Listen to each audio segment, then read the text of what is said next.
Comme moi, vous avez sûrement vu passer cet article extrait du Bien public, populaire sur les réseaux sociaux.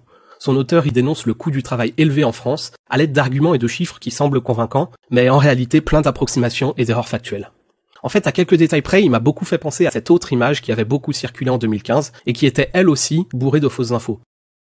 Pour commencer, au lieu de s'appuyer sur un salaire réel, l'auteur part d'un pourcentage, une base de 100 € brut. La démonstration est donc théorique. C'est pas un problème en soi, mais ça va servir de base à toutes les incohérences qui vont suivre. Sur 100 € de salaire brut, l'entreprise débourserait 50 € supplémentaires en charges patronales uniquement. Déjà, c'est dur à évaluer car ça dépend du salaire réel, mais dans l'immense majorité des cas, ces cotisations s'élèvent dans une fourchette comprise entre 25 et 42% du montant du brut. En arrondissant à 50%, l'auteur se situe dans la fourchette la plus haute et en rajoute même un petit peu. Sur ces 100 € bruts, le salarié, lui, ne toucherait que 70 € net. Cette fois, ce sont les cotisations salariales qui sont exagérées. À l'exception de certaines professions, libérales entre autres, elles s'élèvent à 23% du brut. Le calcul est vite fait. En réalité, le salarié touche 77 € net. L'imposition sur le revenu à 30%, c'est également assez contestable. Là, évidemment, il faudrait connaître le montant réel du salaire. Le taux à 30% ne s'applique que pour un salaire annuel imposable d'au moins 26 791 €, soit 2 230 € par mois. C'est nettement au-dessus du salaire moyen en France, qui va plutôt se situer dans la tranche des 14%. Et bien sûr, là, on s'épargne le calcul du nombre de parts sur un foyer, du quotient familial ou encore de la décote, qui peuvent également contribuer à réduire ce taux d'imposition moyen.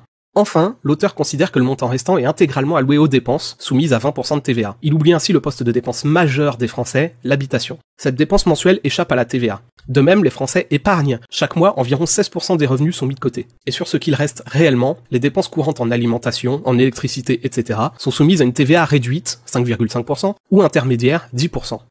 Au final, ce ne sont plus 110 € qui sont prélevés par l'État chaque mois, mais de 60 à 80 €. On voit bien comment, à force d'oubli et d'arrondis hasardeux, le calcul finit complètement erroné. On peut tout à fait penser qu'il y a un problème avec le coût du travail en France, mais la moindre des choses est de ne pas s'appuyer sur de faux chiffres pour convaincre. J'ajoute que je trouve erroné de compter les dépenses personnelles en TVA dans le coût du travail. Que l'on y incluse les charges patronales, ok. Les cotisations salariales, à la rigueur. Mais là, il y a un vrai problème de formulation.